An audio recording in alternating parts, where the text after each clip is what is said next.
আপনার ভারত কি মুসলমানদের দখলে আসবে ইনশাআল্লাহ। কিন্তু যেহেতু তাকে ইসকনের প্রধান থেকে অ্যারেস্ট করা হয়েছে, গ্রেপ্তার করা হয়েছে, এজন্য বাংলাদেশ বা ভারত থেকে অনেক প্রকার মানে তারা মিছিল মিটিং বা আন্দোলন আমাদের বাংলাদেশের বিরুদ্ধে করছে। তো আমি যদি আপনাকে একটা ঢিল ছুড়ি, আপনি আমাকে একটা পাথর ছুড়বেন। বর্তমান যে আমাদের সরকার আছে এখন, ডক্টর ইউনূস সাহেব, যে সুদখোর বলে তাকে আখ্যায়িত করা হয় এবং সেই সাথে হুজুরদেরকেও বলা হচ্ছে যে এখন কি সুদখোর মানে সুদ খাওয়াটা কি হালাল হয়ে গেছে হয়েছে। ছাত্রদের যে আন্দোলনে, এই আন্দোলনে অনেকে তো মারা গেছে, এখন অনেকেই বলছে তারা শহীদ হবে, শহীদের মর্যাদা পাবে, এবং অনেকেই আবার বলছে যে না, তারা শহীদ না, ইচ্ছা করে মারা গেছে। তারা শহীদ কি জন্য হবে না? দর্শকদের থেকে একটা প্রশ্ন নিব। শাকিল খান, হুজুর, ছেলেদের ইনকাম কম থাকলে মেয়ের বাবারা বিয়ে দিতে চায় না কেন, এই বিষয়ে কিছু বলেন।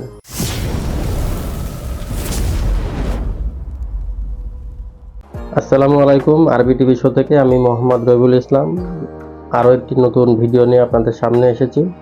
আপনাদের সাথে পরিচয় করে দিয়ে দেবো মাওলানা রফিকুল ইসলাম যশোরী। আমরা আসুন ভাইয়ের মুখ থেকে কিছু গুরুত্বপূর্ণ আলোচনা শুনব। আপনারা আগেও তাকে দেখেছেন আমাদের সাথে।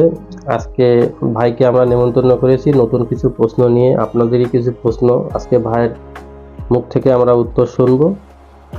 আমাদের প্রথম প্রশ্নটি হচ্ছে, বিগত সরকারের আমলে আপনারা ওয়াজ মাহফিল করতে গিয়ে দেখেছেন যে মাহফিল কমিটিকে পারমিশন নেওয়া লাগতো প্রশাসনের কাছ থেকে। এই বিষয়ে এখন কি বর্তমান যে সরকার আছে, এখন কি সেই পারমিশনটা কি আগের মতন লাগছে নাকি, এই বিষয়ে আপনার মুখ থেকে আমরা একটু শুনতে চাচ্ছি।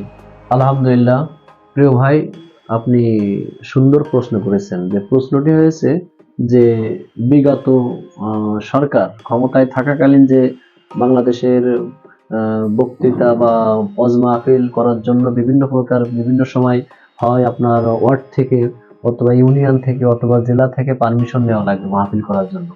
তো বর্তমান সময় কেন পারমিশন কি নেওয়া লাগছে কিনা আপনি আমার একটা প্রশ্ন করেছেন।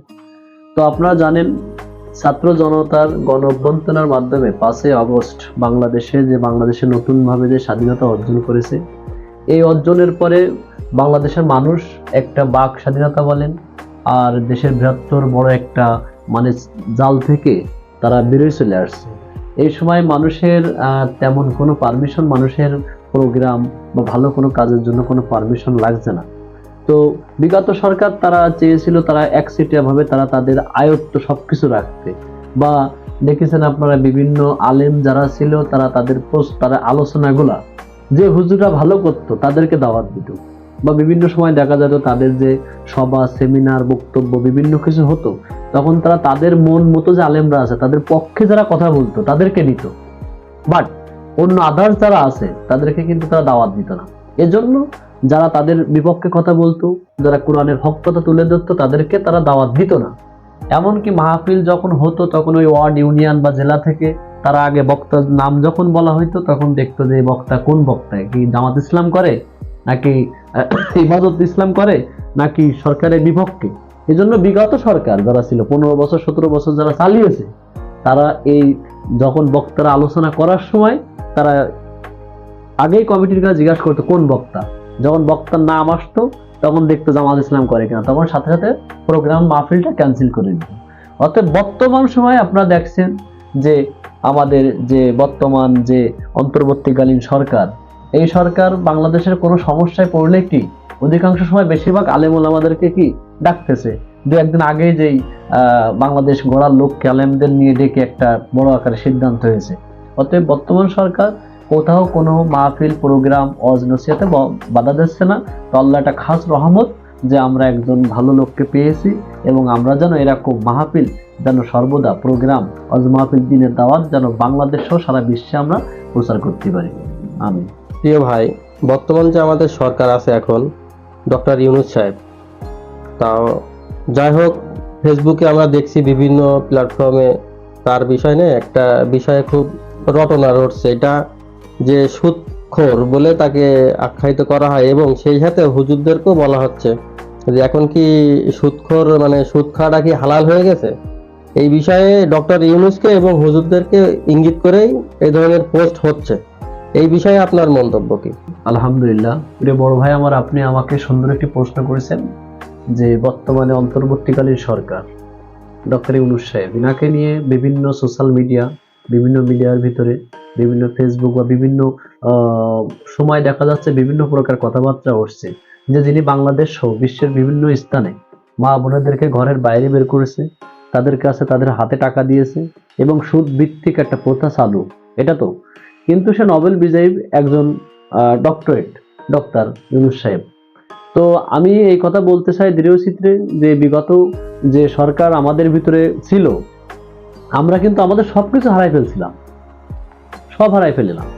কিন্তু বর্তমান সরকার সে এসে অন্তর্বর্তীকালীন সরকার হয়ে সে তো আপনার হাতে বা আমার হাতে টাকা তুলে দিচ্ছে না, যে টাকাটা আপনাকে দিলাম 1 বছর পরে এর একটা লাভ সুদ আপনি আমাকে দেন, আমাদের পর কিন্তু অর্পণ করে দেয় নাই ব্যক্তিগতভাবে। যেমন হাসিনা সরকার থাকাকালীনও সে বাংলাদেশ সহ বিশ্বে লেনদেন করছে, তার পূর্বের সরকার থাকাকালীন লেনদেন করছে, তো বর্তমানে সে লেনদেন করবে, এটা স্বাভাবিক। এই জন্য কোনো হারাম জিনিস হালাল হবে না, হালালকে হারাম হবে না, আল্লাহর আদেশ। যে আল্লাহ যেটাকে হালাল করছে সেটা হালাল থাকবে, যেটা হারাম করছে সেটা হারাম থাকবে, এর উপর কোনো প্রকার হস্তক্ষেপ আমাদের করা যাবে না। যদি আপনি ওখান থেকে যদি আপনি গ্রামীণ ব্যাংক থেকে যদি সুদ না নেন, যদি লোন না নেন, অন্য জায়গা থেকেও আপনার সুদ হবে। অনেক ব্যাংকে টাকা রাখলেও সেটা সুদ যদি আপনাকে বেশি দেয় সেটা সুদ হবে। অতএব ডক্টর ইউনূস সাহেব সে আমাদের দল মত নির্বিশেষে সবার জন্য কাজ করছে, অতএব এখানে আমাদের দ্বিমত করার কোনো প্রশ্নই আসে না। আপনার ভালো লাগবে না যে আল্লাহর বিধান যে আমি সুদ খাবো না, সুদ নেবো না, যেন না আপনি এখানে, কিন্তু সে তো সংঘবদ্ধভাবে সকলকে নিয়ে বাংলাদেশ গড়ার জন্য একটা কারিগর হিসেবে কাজ করছে। অতএব আমরা তার সাথে সর্বদা থাকা, এটা আমাদের উচিত। প্রিয় ভাই, এই 5 আগস্ট যে আমাদের দেশের যে একটা পরিবর্তন এসছে, এই বিষয়ে আরো একটি প্রশ্ন ছিল। প্রশ্নটা হচ্ছে যে এই যে আন্দোলন হয়েছে, ছাত্রদের যে আন্দোলনে, এই আন্দোলনে অনেকে তো মারা গেছে। এখন অনেকেই বলছে তারা শহীদ হবে, শহীদের মর্যাদা পাবে, এবং অনেকেই আবার বলছে যে না, তারা শহীদ না, ইচ্ছা করে মারা গেছে। এই বিষয়টা যদি আমাদের একটু ক্লিয়ার করতেন।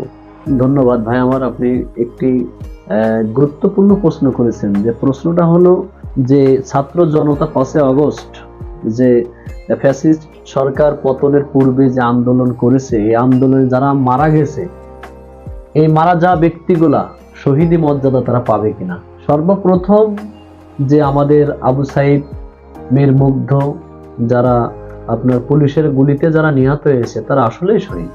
কারণ তারা শহীদ কি জন্য হবে না, কারণ তারা দেশের তরে কাজ করেছে, জনগণের সাথে কাজ করেছে, হাজার হাজার কোটি কোটি মুসলমান মুসলিম মানুষকে একটা আবদ্ধ জলাশয় মুক্ত স্থান থেকে বের করে পরিচ্ছন্ন সমাজে আসার জন্য এগিয়ে গেছে। অতএব তারা নিঃস্বার্থে নিজের জীবনকে বিলীন করে দিয়েছে। যে আলেম যারা আছে তারা কি ছিল, বন্দি অবস্থায় মাজলুম হিসেবে জেলের মধ্যে ছিল, সাধারণ মানুষ কথা বলতে পারতো না, তার বাক পরিচয় ছিল না, বিভিন্ন প্রকার ষড়যন্ত্রে লিপ্ত ছিল। এই মানুষগুলোকে তাদের জীবনের বিনিময়ে তারা রক্ষা করেছে। অতএব তারা শহীদ নামেই আল্লাহর কাছে গণ্য হবে। আল্লাহ তাআলা বলেন, ওয়ালা নাবলুওয়ান্নাকুম বিশাইইন মিনাল খাউফি ওয়াল জুই ওয়া নাকসিম মিনাল আমওয়ালি ওয়াল আনফুসি ওয়াস সামারাত ওয়া বাশশিরিস সাবিরিন। যে ব্যক্তি তার জীবনকে ধৈর্য ধারণ করে আল্লাহর পথে ব্যয় করে দিয়েছে, ওই ব্যক্তি আল্লাহর কাছে শহীদ হিসেবে কি গণ্য হবে। তো প্রিয় ভাই, তারা অবশ্যই শহীদ হিসেবে আল্লাহ রাব্বুল আলামিনের কাছে গণ্য হবে, যেহেতু তারা তাদের জীবনের বিনিময়ে কোনো তারা লাভ চায়নি, তারপরে দুনিয়ার কোনো স্বার্থের জন্য, লোভের জন্য তারা ওইখানে ঝাঁপাই পড়েনি, শুধুমাত্র মানুষের মুক্তির জন্য, মানুষের জনতার জন্য তারা বেরিয়েছে, পুলিশের গুলিতে নিহত হয়েছে। অবশ্যই ইনশাআল্লাহ তারা শহীদ হিসেবে আল্লাহ রাব্বুল আলামিন তাদেরকে কবুল করে নেবেন। আলহামদুলিল্লাহ, খুব সুন্দর। ভাইয়ের মুখ থেকে আমরা শহীদের যে বিষয়টা আমরা খুব সুন্দরভাবে শুনলাম। ভাইয়ের কাছে আরো একটি বিষয়, আমরা বর্তমান বিষয় নিয়ে কথা বলবো। যে বর্তমান যে এখন দেশে যে চলছে, যে ভারতের যে পতাকা অবমাননা করা হয়েছে, এবং ভারতেও সেম বাংলাদেশের পতাকা অবমাননা হচ্ছে, এবং ভারতেও মানে এমন একটা বর্তমান পরিবেশ চলছে যে মনে হচ্ছে খুব শীঘ্রই বাংলাদেশ ভারতে একটা যুদ্ধ বাঁধবে।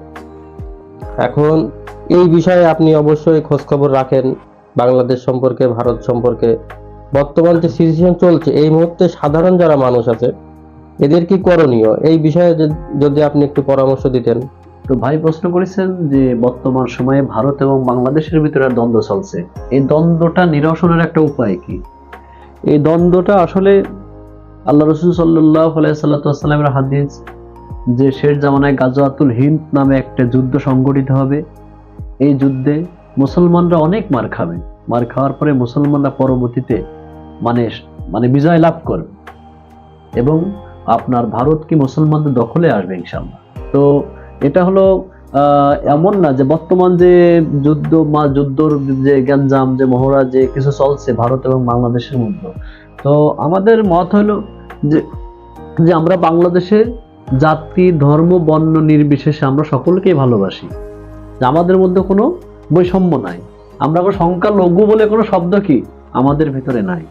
আমরা দেখেন একটা মায়ের গর্ভে একটা ডিম যখন ফোটার পরে একটা মুরগির নিচে বাচ্চা যেমন নিরাপদে থাকে, একটা ডিম যেমন নিরাপদে থাকে, ঠিক তদ্রূপ আমাদের বাংলাদেশে কি হিন্দু বৌদ্ধ খ্রিস্টানের সম্প্রদায়ের যে ভাইয়েরা আছে তারা কিন্তু আমাদের দেশে সুন্দরভাবে বাংলাদেশ সরকার বা বাংলাদেশ মুসলমান জনগণের ভিতর তারা বসবাস করছে। তাই যদি না হবে, আমরা মুসলমানরা যে হিন্দুর হোটেলে খাচ্ছি, মুসলমান যে হিন্দু দোকান থেকে বাজার করছি, কাঁচামাল নিচ্ছি, তারপরে আপনার নিত্য প্রয়োজনীয় জিনিস চাউল ডাউল এগুলো নিচ্ছি, কখনো আমাদের মধ্যে হিন্দুদের মধ্যে কোনো বিরোধ নাই। অতএব আপনারা জানেন যে কয়েকদিন আগে যে ইসকন নামে যে তাদের যে প্রধান উনি আপনার চিন্ময় প্রভু ওনাদের এমনি মানে একটু বিতর্কিত হয়েছে এবং তাকে অ্যারেস্ট করা হয়েছে, যে কারণে যেহেতু আছে যে কুল্লু শাইইন আরজু ইলা আসলিহি, প্রত্যেক জিনিস তার মূলের দিকে ধাবিত। তা যেহেতু মূলের দিকে ধাবিত হবে, আমার মুসলমান এক ভাইয়ের গায়ে আঘাত করলে আর এক মুসলমান ভাইয়ের গায়ে আঘাত লাগবে, এটাই স্বাভাবিক। কিন্তু যেহেতু তাকে ইসকনের প্রধান থেকে অ্যারেস্ট করা হয়েছে, গ্রেপ্তার করা হয়েছে, এজন্য বাংলাদেশ থেকে বা ভারত থেকে অনেক প্রকার মানে তারা মিছিল মিটিং বা আন্দোলন আমাদের বাংলাদেশের বিরুদ্ধে করছে। কিন্তু আসলে বলতেছে অন্যায় যেটা, অন্যায়কে অন্যায় বলতে হবে আর ন্যায়কে ন্যায় বলতে হবে। কারণ আল্লাহর আইন খায়রুল উম্মাত উখরিজাত লিন-নাস তা'মুরুনা বিল মা'রুফ ওয়া তানহাউনা আনিল মুনকার ওয়া তু'মিনুনা বিল্লাহ। আল্লাহ বলছে খায়রুল উম্মাত উখরিজাত লিন-নাস, তোমরা হবে সর্বশ্রেষ্ঠ জাতি। তা'মুরুনা বিল মা'রুফ, যদি তোমরা সৎ কাজে আদেশ করতে পারো, ওয়া তানহাউনা আনিল মুনকার, আর যদি তোমরা অসৎ কাজে নির্দেশ করতে পারো, ওয়া তু'মিনুনা বিল্লাহ, তখন তোমাদের ঈমান হবে পরিপূর্ণ বা ঈমানদার হিসেবে তোমরা তখন কি সাব্যস্ত হবে। অতএব অন্যায় যে করবে অন্যায়কে অন্যায় বলে স্বীকৃতি দিতে হবে, আর ন্যায়কে ন্যায় বলে স্বীকৃতি দিতে হবে। এমন তো অবস্থায় বাংলাদেশ ভারতের উচিত যে তারা ভালো মন্দ বিবেচনা করে দেশটা পরিপূর্ণ শান্ত রেখে বাংলাদেশ ভারতের ভিতর যে চুক্তি দ্বিপাক্ষিক চুক্তি বা যেগুলো হয় এগুলো একে অপরকে মেনে নেওয়া, এই হলো আমার কথা। তো আপনি যে বললেন বাংলাদেশে হিন্দু ভাইয়েরা খুবই ভালো আছে, কিন্তু আমরা কিন্তু বিগত 5 তারিখে দেখেছি অনেক হিন্দু ভাইরা কিন্তু তারা ভারতে চলে যাবে, বর্ডারে যে কিন্তু মানে অনেক ভিড়ভাট্টা করেছে। তা বাদেও বিভিন্ন বাংলাদেশেও কিন্তু অনেক জায়গায় দেখেছি অনেক হিন্দুদের পরে কিছু কিছু অত্যাচার হয়েছে। এই বিষয়টা আপনি মানে কিভাবে দেখছেন? আলহামদুলিল্লাহ প্রিয় ভাই, আপনি সুন্দর প্রশ্ন করছেন। যে মাঝে দেখছি 5 আগস্টের পর কিছু কিছু হিন্দু ভাইয়েরা তারা ভারতে পাড়ি জমানোর জন্য, তাদের বর্ডার ক্রস করার জন্য তারা ওখানে গিয়েছে। এটা হলো যে আমাদের ইসলাম, যে বাংলাদেশ জামাতে ইসলামের আমির সাহেব, এনার কথা বক্তৃতা হয়তো আপনারা শুনেছেন সবাই সোশ্যাল মিডিয়ায়, তিনি বলছে যে জাতি ধর্ম বর্ণ নির্বিশেষে আল্লাহর রাস্তায় আমরা সকলকে মাফ করে দিলাম। আমাদের উপর যে যেই নির্যাতন করেছে এই 15 বছরে আমরা সকলের কি মাফ করে দিলাম। তো কিছু দলীয়ভাবে কিছু সমস্যা থাকতে পারে, যেটা কিন্তু সব জায়গায় না। তো আমি যদি আপনাকে একটা ঢিল ছুড়ি, আপনি আমাকে একটা পাথর ছুড়বেন, তো যারা এমন করেছে তারা অবশ্যই শাস্তির যোগ্য, তারা শাস্তি কিছু পেয়েছে। এ নিয়ে কিন্তু সব জায়গায় না। আপনারা এখন বর্তমান সময়ে হিন্দু মা বোন যারা আছে তাদেরকে জিজ্ঞাসা করেন, তারা কিন্তু সব জায়গায় একই কথা বলছে, বাংলাদেশে বিগত সময় চেয়ে বর্তমান সময় তারা ভালো আছে। সমস্ত জায়গায় যেখানে রিপোর্ট হচ্ছে, 71 চ্যানেলে সেদিন একটা রিপোর্ট দেখলাম, তিনি প্রত্যন্ত অঞ্চলে যে হিন্দুদেরকে জিজ্ঞাসা করছে আপনারা কেমন আছেন, বলছে আলহামদুলিল্লাহ, আল্লাহর রহমতে তারা ভালো আছে, খুবই ভালো আছে। মানে আপনি যেটা বোঝাতে চাচ্ছেন যে কিছু কিছু জায়গায় হিন্দুদের পরে যেটা অত্যাচার হয়েছে এগুলো দলীয় পর্যায়ে, মানে এটা ধর্মীয় কোনো ইস্যু না, সে কোন ধর্ম করে এটা বিষয় না, সে কোন দল করতো এটারে বিশেষ করে কিছু কিছু জায়গায় কিছু অত্যাচার হয়েছে। তো এই পর্যায়ে আমরা দর্শকদের থেকে একটা প্রশ্ন নিব। শাকিল খান, হুজুর ছেলেদের ইনকাম কম থাকলে মেয়ের বাবারা বিয়ে দিতে চায় না কেন, এই বিষয়ে কিছু বলেন। ছেলেদের ইনকাম কম থাকলে মেয়ের বাবারা ছেলেকে কি জন্য বিবাহ দিতে চায় না? আসলে এটা হলো প্রত্যেকটা পিতা মাতা তাদের সন্তানদেরকে অনেক কষ্ট করে লালন পালন করে। প্রত্যেকটা ফ্যামিলি বাবা মা চায় যে আমার সন্তান যেন মানুষের মতো মানুষ হতে পারে, ছেলে হোক বা মেয়ে হোক। আর ছেলে যদি হয়, ছেলের বিষয়টা একটু ভিন্ন ভিন্ন হয়। ছেলের বিষয়টা একটু ভিন্ন, কারণ ছেলে যদি ক্লাস 5 বা এসএসসি কমপ্লিট করার পরে ছেলের একটা পরিবেশ পরিস্থিতি হয়, ওই ছেলেটা যদি চাকরি বাকরি নাও পায়, সাধারণ একটা রিক্সা বা ভ্যান চালিয়ে জীবনযাপন করতে পারে। এটা বাবার বেশি টেনশন থাকে না। ওই ছেলের বিবাহের বিষয়েও কি টেনশন থাকে না। কিন্তু একটা মেয়ের বিষয়ে টেনশন হলো যে একটা বাবা তার মেয়েকে 18 বছর 20 বছর পড়াশোনা করে বড় করানোর পরে এই জন্যই পাত্রকে দেখে যে আসলে পাত্রটা ভালো কিনা, তার কোনো কর্ম আছে কিনা। যদি কর্ম যদি তার নাই থাকে, তাহলে তো মেয়েটা বিবাহ দেওয়ার পরে যেই ছেলের বাবা আছে তার তো খাওয়াতে হবে, তখন মেয়েটা অনেক কথাবার্তা শুনবে। একটা বিষয় জেনারেল লাইনে যারা আছে তাদের চিন্তা ভাবনা এমন। আর ধর্মীয় লাইনে যারা আছে তাদের চিন্তা ভাবনা হলো আমার মেয়েটাকে বড় করিয়েছি, পদ্মার সাথে রেখেছি, একটা ভালো আলেম ছেলে দেখে বিবাহ শাদী দেবো, রিজিকের মালিককে আল্লাহ, আল্লাহ একটা ব্যবস্থা করবে। এই জন্য স্বাভাবিক এই দুটো দিক দেখা হয়, একটা দিনই একটা দুনিয়া। দুনিয়া যারা আছে তারা চিন্তা করে আমার জামাই যদি একটু বড় ধরনের হয়, চাকরি বাকরি হয় বা অর্থ সম্পদ বেশি থাকে, তা আলহামদুলিল্লাহ মেয়েও সুখী থাকবে, আমার পরিবেশ আশপাশে সবাই ভালো বলবে, এই একটা দিক। আর সাধারণ যারা আলেম মানুষ বা ধর্মীয় ধার্মিক মানুষ, তারা চিন্তা করে ছেলে বড় লোক না হলে হইলো, ধনী না হলে হইলো, সাধারণ মধ্যবিত্ত একটা ঘরের ফ্যামিলির ছেলে হলে আলহামদুলিল্লাহ আমাদের জন্য। এই বিষয় আর কি কাজ করে দিন এবং দুনিয়া উভয় মানুষের মধ্যে। তো এতে কোনো হতাশার কারণ নেই। যদি কোনো ভাই যদি বিবাহ করতে চায়, ইনশাল্লাহ আল্লাহর উপর রাজি খুশি রাখুক, খাস দিলে নিজের নফসকে ঠিক রাখুক, আল্লাহ তার জন্য ভালো পাত্র ইনশাল্লাহ ব্যবস্থা করে দেবে। খুব সুন্দর, আপনি খুব ভালো কথা বলেছেন, বিষয়টা খুব ভালো লাগলো। তো হুজুর, লাস্টে আপনার কাছে আর একটি প্রশ্ন করব। প্রশ্নটি হচ্ছে যে ভারতের মিডিয়া বাংলাদেশ নিয়ে এই যে মিথ্যা নিউজ করছে, এই বিষয়ে ভারতের মুসলিম ও হিন্দু ধর্মের মানুষের মধ্যে একটা গ্যাপ তৈরি হচ্ছে, এই বিষয়ে আপনার মন্তব্য?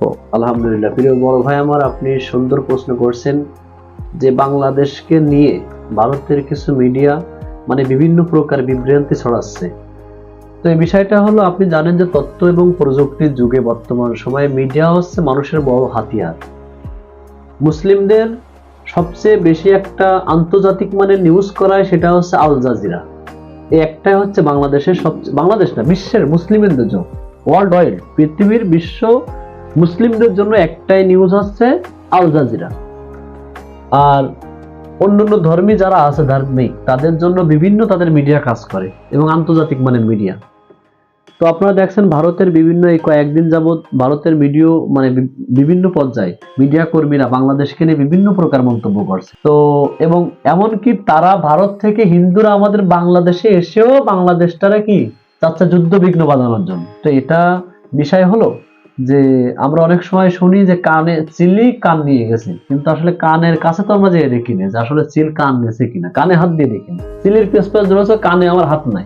এজন্য যে বাংলাদেশে হিন্দু, বৌদ্ধ, খ্রিস্টান, বিশেষ করে হিন্দু এবং মুসলমান 1947 সালের পর থেকে, 1947 সালে আন্দোলন হয়েছে, 1952 আন্দোলন হয়েছে, 1967 আন্দোলন হয়েছে, 1969 গণ অভ্যুত্থান হয়েছে, 1971 সালে বাংলাদেশে একটি স্বাধীন রাষ্ট্র হিন্দু মুসলিম সকলের ক্ষেত্রে একত্রিত হয়ে একটি বাংলাদেশ স্বাধীন রাষ্ট্র আমরা পেয়েছি। এই স্বাধীন রাষ্ট্রের পরে আবার দেখা গেল যখন আমাদের মাথার উপরে চেপে বসেছিল একটা সরকার, বিগত 15 বছরে সে যে জুলুম নির্যাতন করেছে, এরপর তার সাথে একটা সুসম্পর্ক ছিল ভারতের। এবং আপনারা জানেন 5 আগস্টে আন্দোলনের ছাত্র জনতার গণ অভ্যুত্থানের পরে তিনি বাংলাদেশ থেকে ভারতে চলে গেছেন। এই ভারতে যে বিভিন্ন প্রকার উৎসাহ, সে তো একত্রিত থাকলে লটাচ্ছে, এই নিয়ে তাদের ভিতরে একটু সৃষ্টি হয়েছে, মানে খারাপ বাংলাদেশ সম্পর্কে খারাপ ধারণা সৃষ্টি হয়েছে এই নিয়ে। আর বাংলাদেশের যে রাজনৈতিক পরিবেশ আলহামদুলিল্লাহ ভালো, কিন্তু ওই যে আপনার চিন্ময় দাস তাকে গ্রেপ্তার পর থেকে বাংলাদেশের কিছু হিন্দু সংখ্যক তাদের কথাবার্তায় ভারতের কিছু তারা সংখ্যাগুরু যারা ছিল হিন্দু, তারা এই কথাগুলো শুনে তারা মানে ক্ষিপ্ত হয়েছে। অতএব আলহামদুলিল্লাহ আমাদের বাংলাদেশের হিন্দু সম্প্রদায় যারা আছে তারা ভালো আছে। আলহামদুলিল্লাহ, আমরা অনুষ্ঠানের শেষ পর্যায়ে চলে এসেছি। আমরা এত সময় রফিকুল ভাইয়ের মুখ থেকে খুবই গুরুত্বপূর্ণ আলোচনা শুনলাম। ধৈর্য ধরে আমাদের ভিডিওটি সম্পূর্ণ দেখার জন্য আপনাদের অসংখ্য ধন্যবাদ। তো আজকের মতন অনুষ্ঠান থেকে বিদায় নিচ্ছি। আবার দেখা হবে নতুন কোনো অনুষ্ঠানে। ভালো থাকবেন। আল্লাহ হাফেজ।